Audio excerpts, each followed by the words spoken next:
Once upon a time, Lilius Landrum and Tony Smith pledged their love to each other and to their God. Y'all, match made in heaven. She just lit up. I mean, just so happy. And Tone loved her dearly. But without warning, into this holy union steps pure evil. I just can't believe it. I just can't believe it. Blood is everywhere. I cringed. It was one of the most horrific crime scenes I've ever seen. For this couple, the honeymoon is over.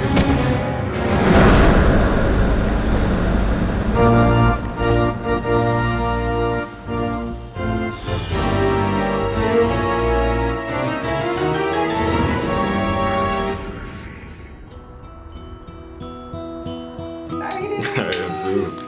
Like I get the candles away. I know.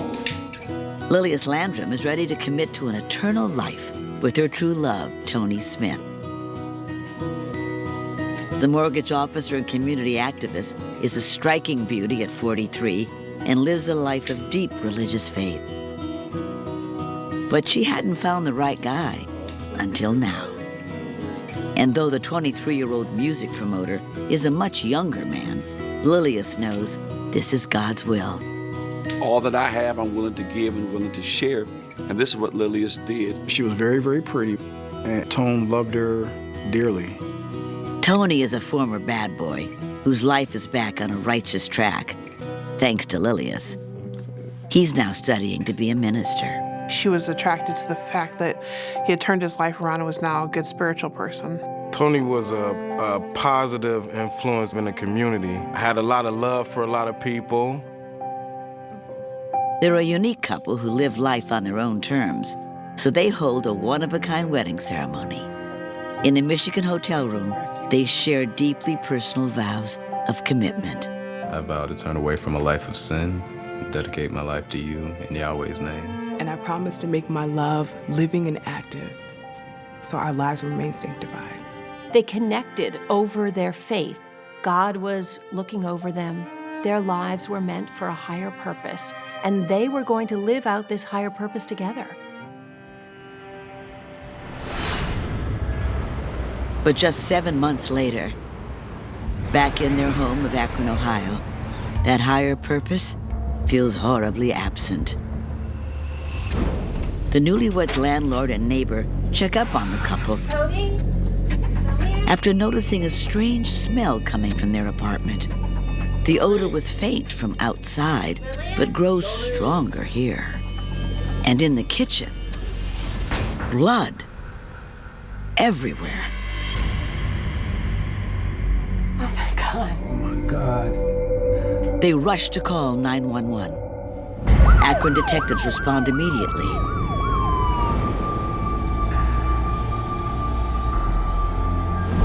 Clearly, someone's in grave danger or already dead. These drag marks with all this blood.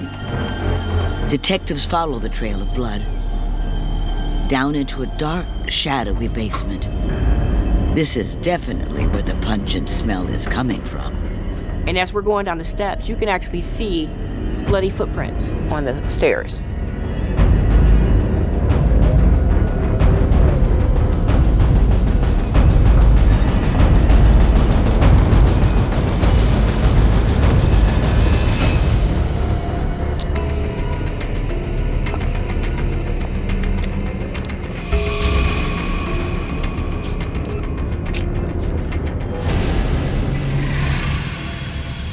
Then, behind the furnace, Looks like we've got a body. bathed in blood. Need crime scene to respond. As they move closer, they realize it's a woman.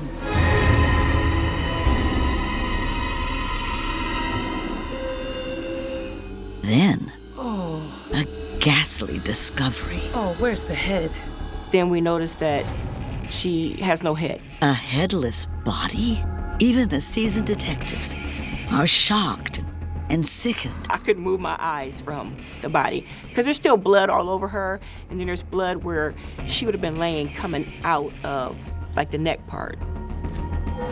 Could this be Lilius? My partner, he's looking around the room and he says, "Come over here and check this out." And I look down and her head is in a red bucket. It is Lilius, the beautiful, godly bride, mutilated in some act of unspeakable violence. I cringed. In 18 years of prosecuting cases, I've never seen anything so gruesome in my life. This must have been completely traumatic, even for the peace officers who are somewhat accustomed to seeing crime scenes. This crime scene went well beyond anger. This crime scene was filled with evil. It's such a horrifying end for someone so devout and generous. Lilius and her siblings grew up in Akron, Ohio, raised by a single mom. As a little girl, she was just happy all the time, happy. And she had a giving heart from the very beginning of her life. She had a smile that would just touch your heart. Thanks to their doting mother, the Landrum children grow up passionate about their education, the arts, and their faith in God. After high school, Lilius's mom gets a job in Los Angeles, and Lilius goes with her. She's always loved acting, so the dazzling world of Hollywood is just where she wants to be. That was her beginning. She loved acting, and she loved doing commercials. And she was so excited about doing that. In addition to commercials, she works on TV shows and does community plays. People recognized her as a very good person and a very good talent. But even in this town filled with ego, Lilius stays grounded, always giving back to others. She would always help people that looked like they were struggling or felt like they were by themselves. While not on set, she reaches out to the lost and lonely, feeding the homeless in LA and writing to prison inmates back in her home state of Ohio. Eventually, Lilius's mother moves back to Akron. And even though her career is beginning to take off, Lilius puts family first. My mother was starting to get ill, so she came back to help out my mom. And that's the kind of person she was. She didn't hesitate on coming back. In Akron, she takes a job at a mortgage company and has no trouble making new friends. Lilius was the most caring, the most regal person that I've ever met in the world. I one time asked her if she was an angel. I just looked at her, I said, "Are you an angel?" And she winked at me. She joins an Akron church and starts a drug and alcohol rehab program. I'm gonna go get him, okay? Great. Not very often do you find somebody who's just willing to give themselves openly, freely, genuinely, with nothing in return to all walks of life. Recovery can be hard. I know it can be difficult. I feel that she was the Mother Teresa of Akron, of our ministry, because of how she didn't care what a person looked like, what a person's background was. I want you to know that God is here with you, and I'm here with you. I don't know how much family you all have, but you have family in me, and you have family in the church. Tony Smith's path to faith has been a lot rockier than Lilius's. Growing up in nearby Columbus, Ohio, he takes a wrong turn early in life. In 1995, marijuana charges send him to serve a short stint in jail. Smith, you have a letter.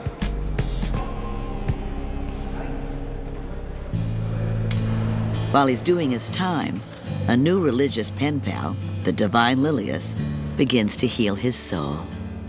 She was able to talk to all kinds of people and let them know that, hey, I understand. Maybe there's something I can do to help you. Keep your head up and do what you're doing because it's going to work out. As they write letters back and forth, Lilius convinces him he can make it on the outside, especially if he seeks strength through God. And when Tony finishes his jail sentence in Columbus, he moves to Akron to start over and devote his life to the Lord. What was left back in Columbus was left back in Columbus. He was moving away from that. Tony also looks forward to meeting Lilius in person.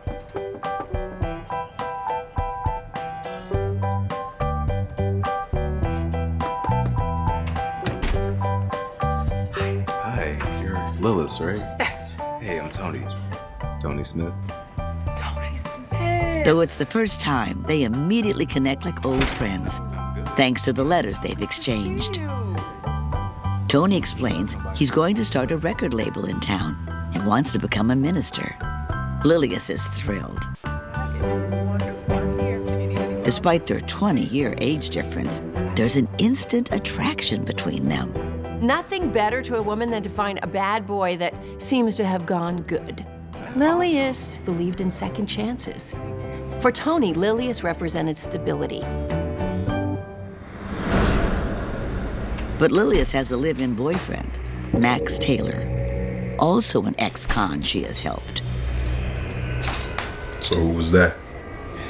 Just a friend. So for the moment, she must settle for just friendship with Tony. But now, that deep connection between them has been severed forever. Lilius' sister is at home watching a television newscast when she hears the dreadful news. Just came blasting, woman on Fern Street decapitated, and I just dropped everything because I am like, what? Akron police ask Lilius' father to do something no parent should ever have to do. They called my dad in to identify the body. You sure you want to do this?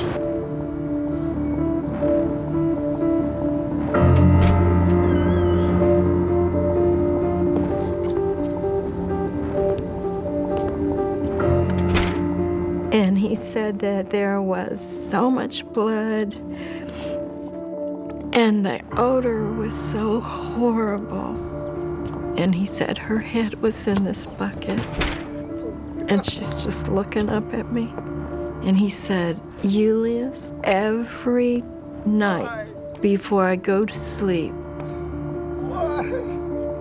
the last thing that I see is her little eyes looking up at me like, Daddy, no one was here. Help me.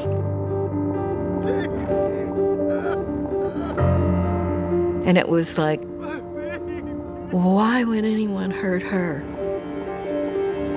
Who could possibly have done something like this to her? And where's Tony? Friends and family worry the raging evil that murdered Lilius may have taken her new husband, too. We thought that he had been killed or hurt really bad as well. Everyone prays the missing groom hasn't met the same fate as his new bride, wherever he is. Just 7 months after Lilius Landrum and Tony Smith exchanged custom vows in a private ceremony, the bride is found, beheaded, and the groom is missing. We was really worried, where Tony might be at. But we didn't know, did somebody break in and do something to the both of them? Police file a missing persons report, hoping to find him alive, sending notices to all area police agencies, and continue processing the shocking crime scene. The bloody footprints on the stairs are likely to be the killer's. It was a bare footprint. It wasn't a shoe print. They'll need to match it to a suspect if they find one. Somebody has a bright idea to take a saw and cut the stairs out and take the top 4 stairs. And that's what they did.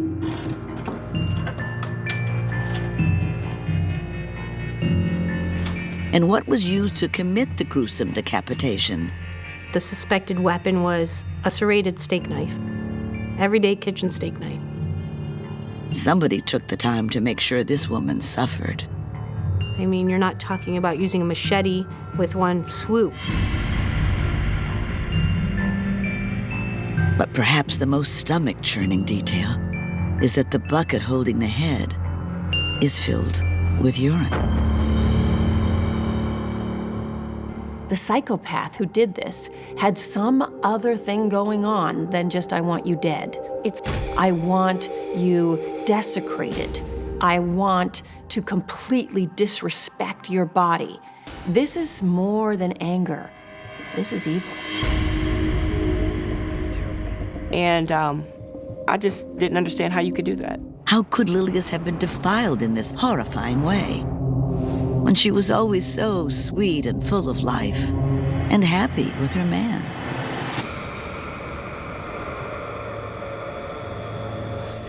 Although they're still only friends at this point, as she and Tony spend more time together, their connection deepens.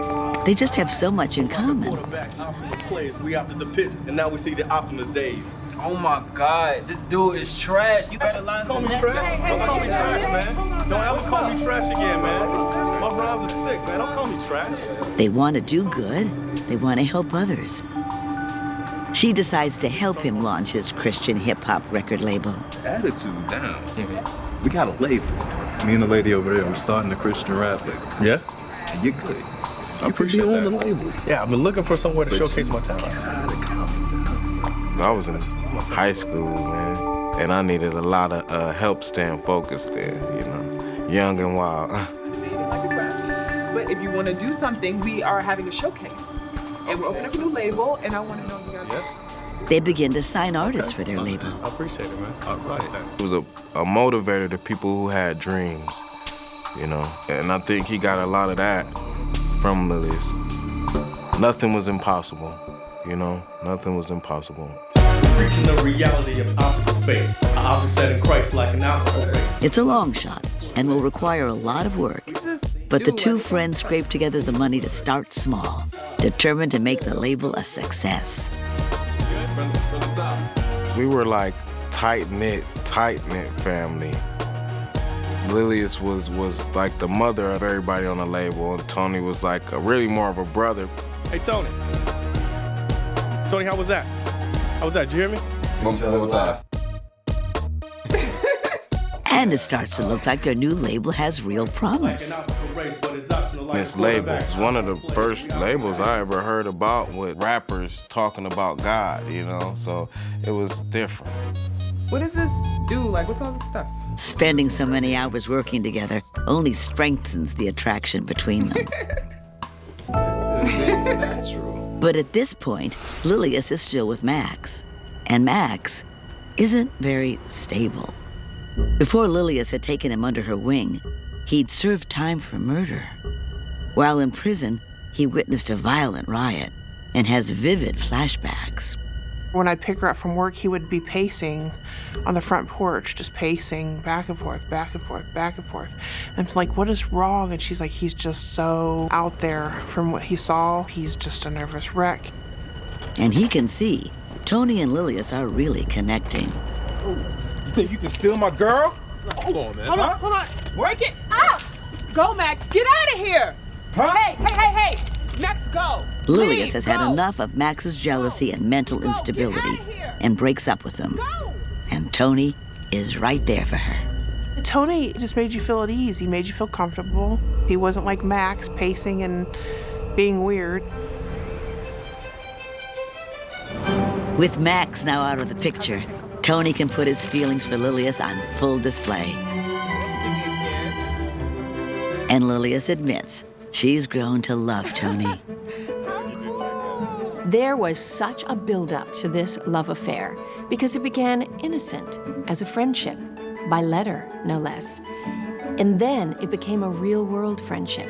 And finally, an intimate, romantic friendship. This must have been a buildup, a buildup, a buildup to an exciting crescendo for both of them.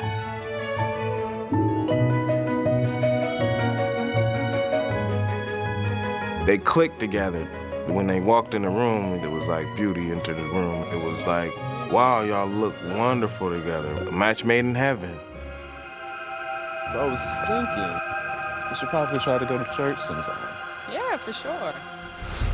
All right, so you did good, man. Really good. Thanks, man. Appreciate it. We'll be in contact with you about the masters when they get there. After dating a few months, Tony moves into Lilius's apartment.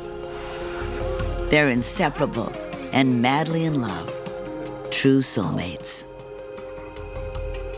Well, the session went well. Good. But there was one other thing that I felt like I needed to take care of. Then Tony tells her he wants them to be truly together, in God's eyes. God brought you in my life for a reason. She knows he's the perfect man for her, but she has one problem. A big one. I can't. Lilius was married a little bit after high school. But it was a difficult marriage, and she left him because he was abusive. Even though they split up almost 20 years before, they never got legally divorced. She never thought she'd want to get married again. Until now. Tony is stunned. First he had to win her from Max. Now he has to win her from a husband who's not even around. Eager to make things right, Lilius calls her estranged husband and tells him she needs an official divorce. But he has since remarried and refuses. He said, if you try to divorce me, that's going to throw me into bigamy status, and I'm not going through that, so do not divorce me. He threatens to physically harm her if she files any legal paperwork or ever brings it up again. Tony wants a real commitment. But I have a better idea. A little ceremony with some candles. Lilius assures him they'll find a way to pledge their eternal commitment to each other. It'll be good, I promise.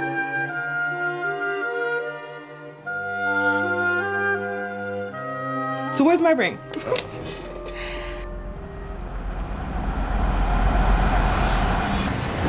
Yet now, that commitment has been ripped apart. But by whom? Police take a closer look at Lilius's ex-boyfriend, Max Taylor.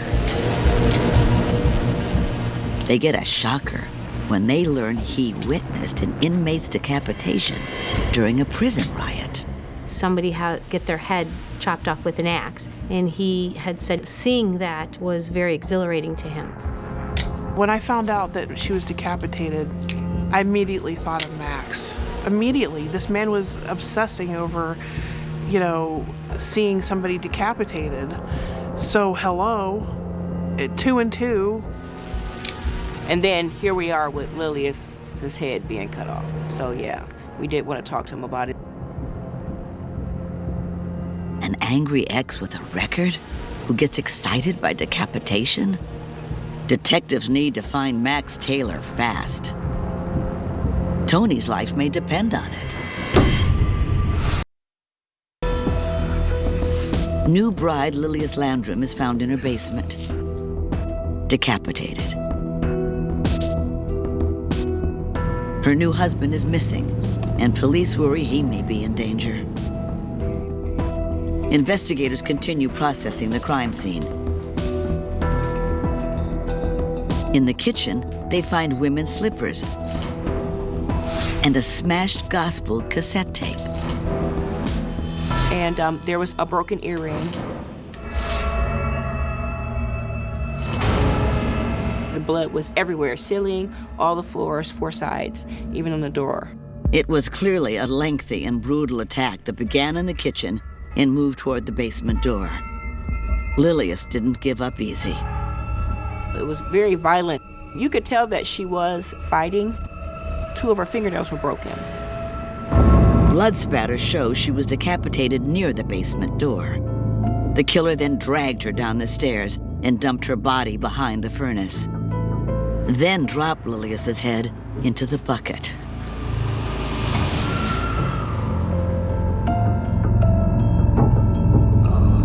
It's just mind-boggling. It doesn't make sense to imagine how this could happen to someone so pure and so innocent. A witness spotted a man fitting the description of Lilius's ex-boyfriend, Max Taylor, lurking around the neighborhood before the murder.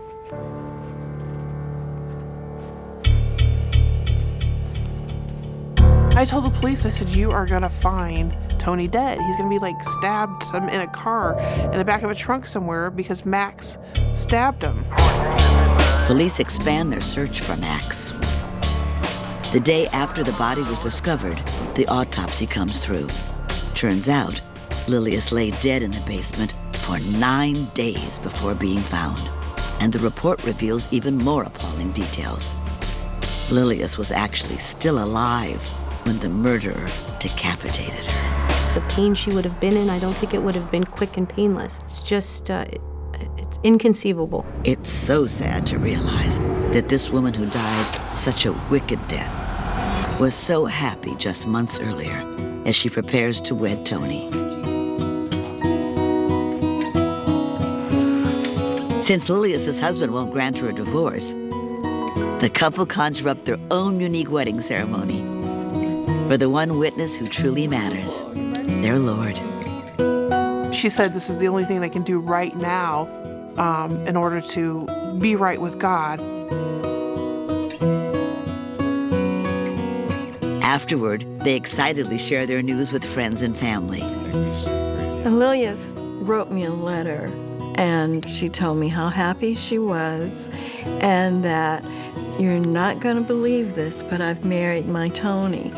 And she told me all about the ceremony and how much they were in love with each other. I was happy to hear that Tony got married, especially to someone like Lilius.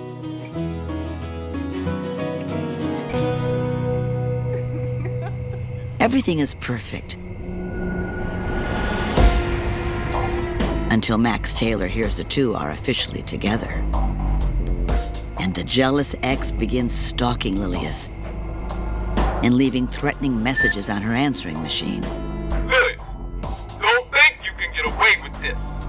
I'm gonna fix things. Believe me. He knows where they live, and he's got a criminal record for murder. The newlyweds pray he'll just leave them alone, but refuse to live in fear of him. Now that they're in a committed union, they ask their pastor to bless their apartment. Lord, I want you to bless this loving couple. Bless this As he home. prays, Tony and Lilius begin an unusual chant. The pastor's startled. He can't really understand the words, but it doesn't sound like any traditional prayer. Tony didn't pray in the Christian way that our family would pray. And he'll quote some stuff, but then it was sort of like a mumbling thing. It wasn't like a straight up religious conversation. What is this?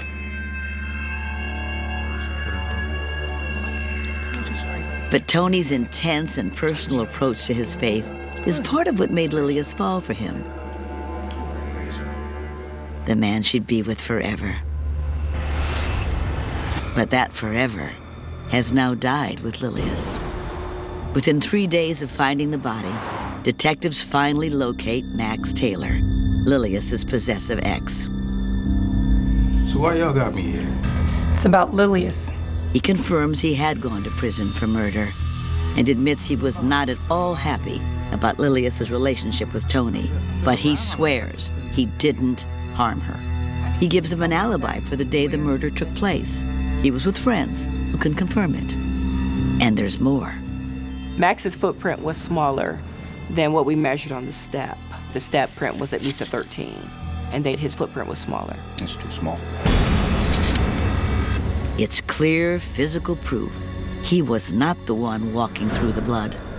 And after they confirm his alibi, they know Max is not the killer. For detectives, it's a major blow. He'd been their best lead, and now he's off the suspect list. Lilius's murderer remains on the loose, and Tony is still missing. The couple had seemed to live with a pure and devout faith, but as police investigate, sinister truths will emerge, revealing unimaginable evil. It's been 3 days since the discovery of the decapitation murder of newlywed Lilius Landrum. With no good leads and the best suspect cleared, loved ones and Akron police fear the worst for Lilius's new husband, Tony Smith. We don't know where he's at. We don't know if it's maybe like a home invasion or something. Did whoever do this do something to him also? Everybody was worried about him. How could such unimaginable horror have befallen this radiant couple? Just months earlier, they celebrated the holidays with Lilius's family, Everyone's delighted to see Lilius smiling and happy. For some in the family, it's the first time meeting Tony. Everybody was eating, everything was fine. But then we started noticing that he was separating himself from us. He would fade off, go into the living room. It's like just getting away. Why is he so distant on a day that's all about coming together? Some don't think her new husband is right for her. It was sort of weirding us out a little bit. I thought I didn't like the guy. It's hard to hear at first, but then Lilius does admit the relationship is an unusual one. She told me that she started out as a godmother to him and grooming him, and then the relationship sort of just happened. Move us into something else. It's a jerk. Lilius, we need to go. Okay. She's trying to make it work, but the family wonders, did Lilius marry the wrong guy? That we didn't see much of Lilius anymore after Thanksgiving.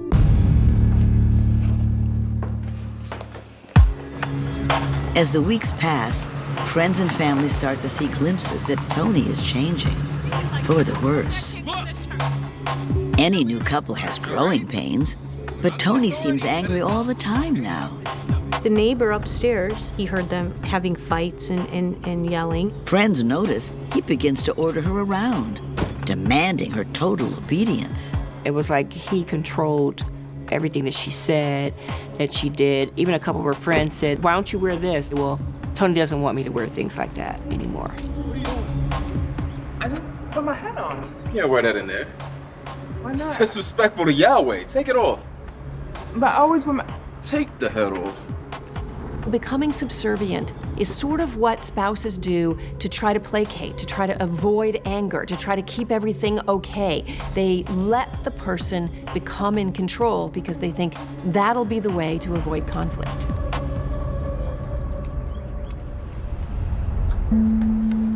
Their pastor observes a disturbing new dynamic between the couple as well. Lilius, Tony. He thought it was strange that whenever he asked them a question, she would never answer. She would always look at him to see if it was okay for her to answer, or he would answer for Lilius. Gonna catch you at a prayer service tomorrow night. In a shocking move, Tony announces he and Lilius will be leaving the flock. He says God has called them in a holier direction. Tony himself will be their minister. He is now ready to spread the real word as he has come to understand it. So we won't be returning to your church. Well, anytime a person leaves, you always feel a little bit shocked. So when Lilius left our ministry, I was kind of saddened because she made a great impact upon the people who were there. He pulled her away from her supportive community at her church, and she obeyed. She loved him. She was hoping that if she did everything he said, if she could just comply, that they could be happy again. Then, Lilius gets moved to part-time at work, and the record label doesn't turn a profit. Tony refuses to work elsewhere, leaving the couple financially at risk. Soon their unpaid bills pile up. They can just barely afford food and rent, but little else. Their water had been turned off. That's what the bucket in the basement was all about. That was their bathroom because they had no running water. Lilius keeps their desperate situation to herself. She never would have let anyone know that she was having financial difficulties. The last time family members see Lilius alive, she's still putting up a brave face at a dinner at her mother's house. Despite their concerns about him, they try to make Tony feel at home. And they asked Tony to pray over the food. And he prayed so long and so crazily they had to reheat the food. The mighty and all-powerful El Shaddai just loves and blesses all of his righteousness and hates the wicked with such a passion that we're just so... The tension is palpable. It's clear to everyone, Lilius has made a terrible mistake. Just come before you begging that you would protect us from the demons that would... And she now knows it too. She confides in her brother. She's decided to leave Tony. After dinner, she tells Tony she wants to stay the night at her mom's, but he convinces her to come home with him. 2 days later, my mother hadn't talked to her, and she talks to my mother every day. We were all worried. I went by their house and knocked on the door. There's no answer, and no one ever hears from Lilius again. During one of their last conversations, Lilius tells her friend Donna about a haunting feeling she had. She told me that she was gonna die, that she had a premonition that she was gonna die. She didn't say how, she didn't say why. No one knows why, yet. But as detectives continue their investigation, they find an alarming clue in Tony's journals. There was a lot of writings about religious things and about how to cast demons out. If your eye causes you to sin, cut it out.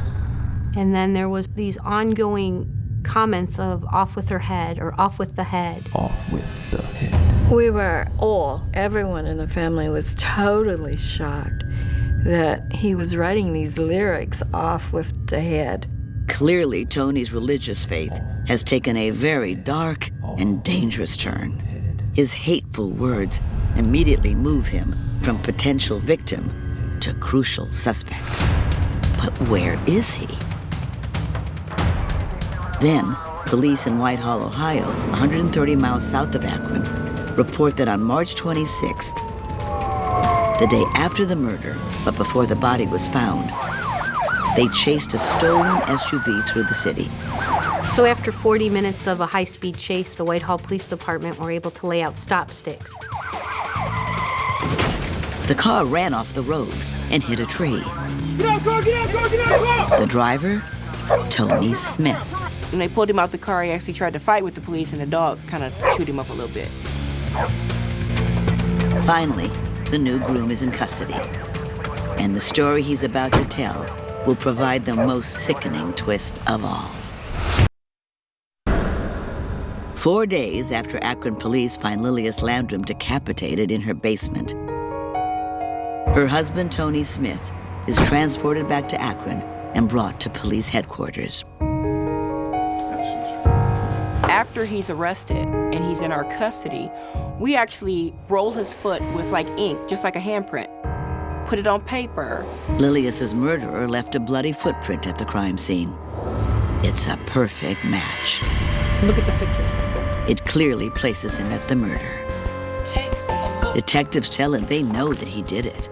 They just want to know why. Tony puts his head down, and then he wants to try to explain about, well, she was the devil. She let the devil in her. And this is what I had to do to rid her of the devil, like he was doing her a favor by what he had done. The only way you kill a devil is you cut his head off. It's the final, awful betrayal of the woman who had loved him so selflessly. How can you compare Lilius to the devil?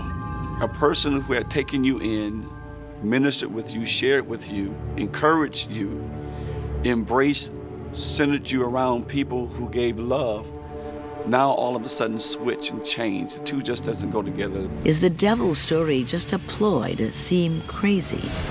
Detectives think he really killed her because she was leaving him. After the confession, they have to tell the family that their beloved Lilius died by her own husband's hand. We were all, everyone in the family was totally shocked that he was capable of anything like this.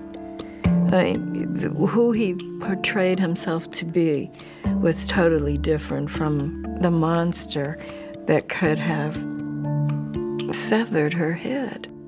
We were flabbergasted. I hated that it was Tone. I hated that it was him that could commit, such a heinous crime. On April 15th, 1998, Akron prosecutors charged Tony Smith with aggravated murder, which potentially carries a life sentence. But he pleads insanity, and if he is declared insane, he might only have to spend a few years in a mental hospital. She was the devil. Prosecutors have him evaluated by mental health professionals. The evaluation came back that he was competent and he was not legally insane, meaning he knew the difference between right and wrong. Tony Smith is found competent to face the charges in court. But Lilius's family doesn't want to go through the anguish of a public trial. Because of, it was so graphic. And my mom was sort of ill already. And we prayed. We didn't want to trial. To avoid a trial, Tony Smith is offered and accepts a deal of 15 years to life in exchange for a guilty plea. Prosecutors believe Tony's increasing possession and control finally boiled over after that last dinner with her family. Lilius told Tony she was leaving him that night. It was the last straw, triggering a murderous rage. He grabbed a kitchen knife and attacked. Investigators believe, as she tried her best to fight back, he slashed her throat, then cut off her head. He then dumped her body behind the furnace. Then, as a final act of hatred and contempt, he dropped her head into the bucket filled with waste. The family hopes Lilius's story will help others avoid a similar fate. At the first sign of controlling behavior, whether it's jealousy, violence, criticism, that's the time to get out. At the very first sign. This is not the time to placate him and please him and hope that you'll be good enough for him someday. If he's controlling, if he's the least bit violent, this is the time to get out. Lilius Landrum dedicated her life to making the world a better place. She tried her best to help Tony, but he betrayed her in the most horrific way. She was just a helper. She opened the door to people maybe sometimes that she shouldn't, and I think this was one of them.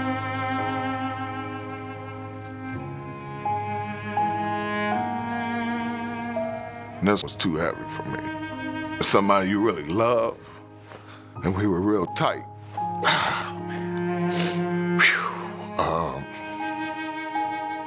That just killed me. We always promised each other that we would be there for each other and be holding each other's hand when the other one's life was at an end. And he robbed us of that ability.